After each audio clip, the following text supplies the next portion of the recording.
कि चैनपुर में आप अपनी ताकत लगाइए, केड़ी छोटी एक कदम उम्मीदवार पर मत जाइएगा, इतना जरूर जाइएगा कि उम्मीदवार चाहे जो होगा, मैं आपके बीच में वादा करके जाता हूं कि उस उम्मीदवार को चाहे जैसे करके रखना होगा, हमारी पार्टी के अंदर रहेगा, जीतने के बाद इस पार्टी के अंदर रहेगा, जिस पर भागेगा नहीं कोई।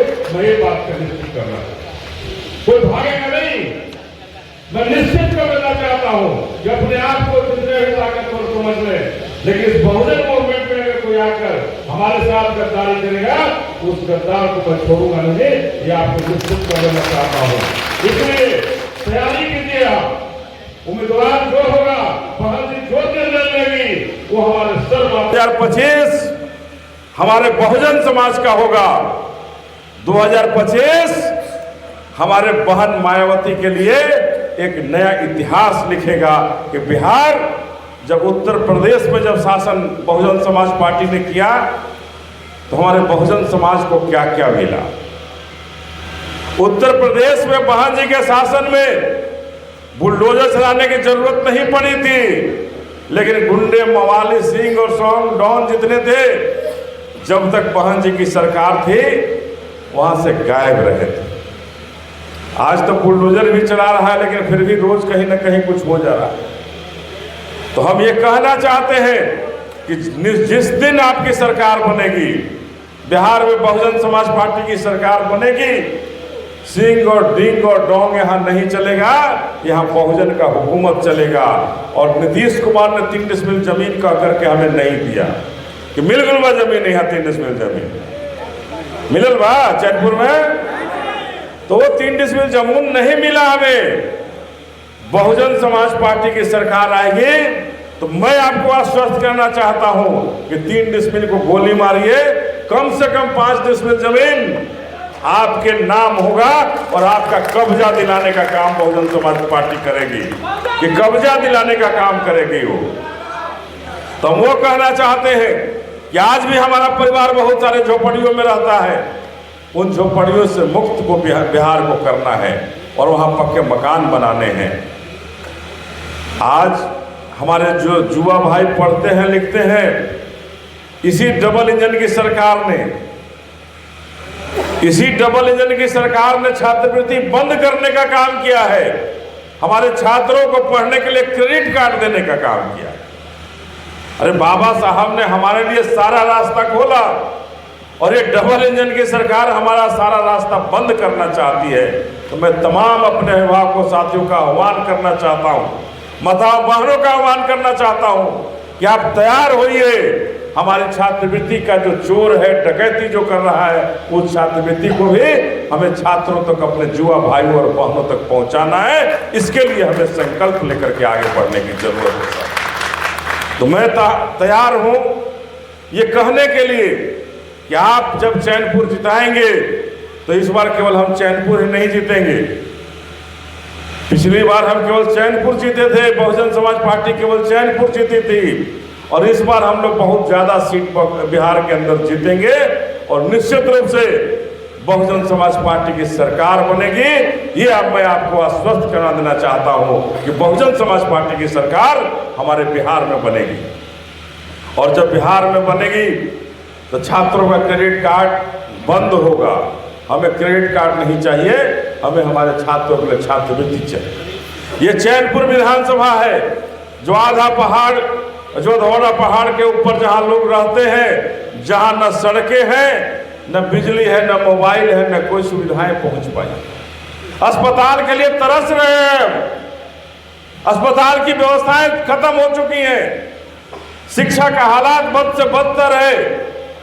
आज अगर स्कूल दो तरह की खुल गई, एक सरकारी व्यवस्था जहां कुछ नहीं, और एक प्राइवेट व्यवस्था जहां धन्ना सेठों के बेटा और बेटी पढ़ रहे हैं, और सरकारी हम सबों के लिए जहां कोई व्यवस्था नहीं। तो हम आए हैं कहने कि इन व्यवस्थाओं को पर चोट देने के लिए और बाबा साहब के सपनों का भारत बनाने के लिए इस बार आप सभी संकल्पित होइए और आपस में भूल जाइए किसको टिकट मिलेगा, क्या मिलेगा।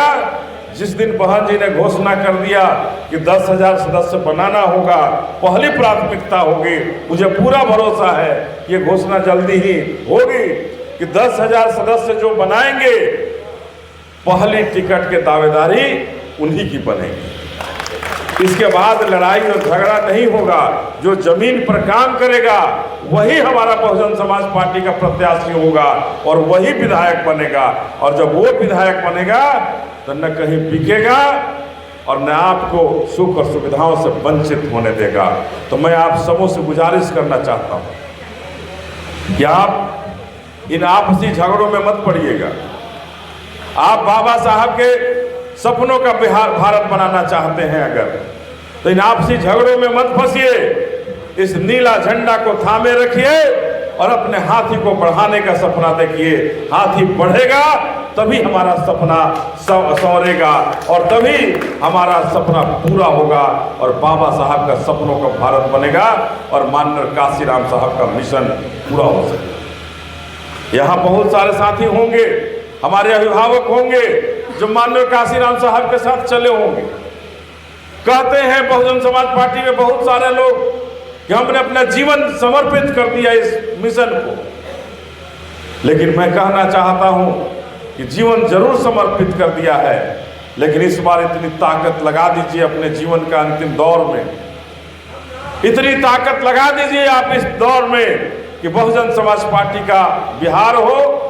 और जब बिहार आपका होगा तो कहीं भीख मांगने की जरूरत नहीं पड़ेगी। और हमारे बेटी और बहुओं पर जो अत्याचार होता है, हमारी बेटी बहनों पर जो अत्याचार होता है, उन अत्याचारियों को सजा नहीं आज सरकारें दिला पाती। अभी एक बिहार शरीफ में ही हुआ है, नीतीश कुमार जी के जिला में हुआ है, न्याय नहीं मिलेगा उसे भी न्याय नहीं मिलेगा। उसके पैर में 9-9 कीले काट दी गई।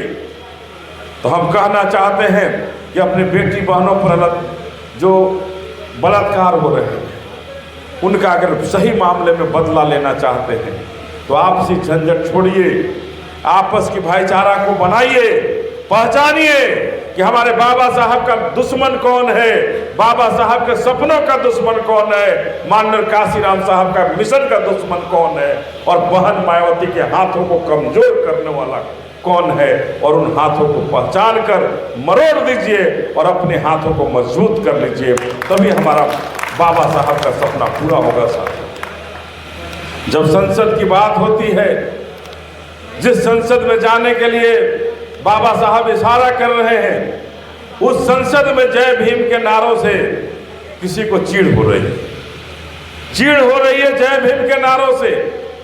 तो आपको साबित करना होगा कि जय भीम केवल नारों में नहीं है, जय भीम हमारे इरादों में है, जय भीम हमारे खूनों में है। हम मिट सकते हैं लेकिन जय भीम नहीं मिट सकता है। इस सत्य को बताना होगा उन फरेबों को, उन सामंतवादी मनवादियों को बताना होगा कि हम मिट सकते हैं लेकिन जय भीम भारत की धरती से कोई मिटाने वाला कोई माई का लाल नहीं पैदा हुआ है, न होगा।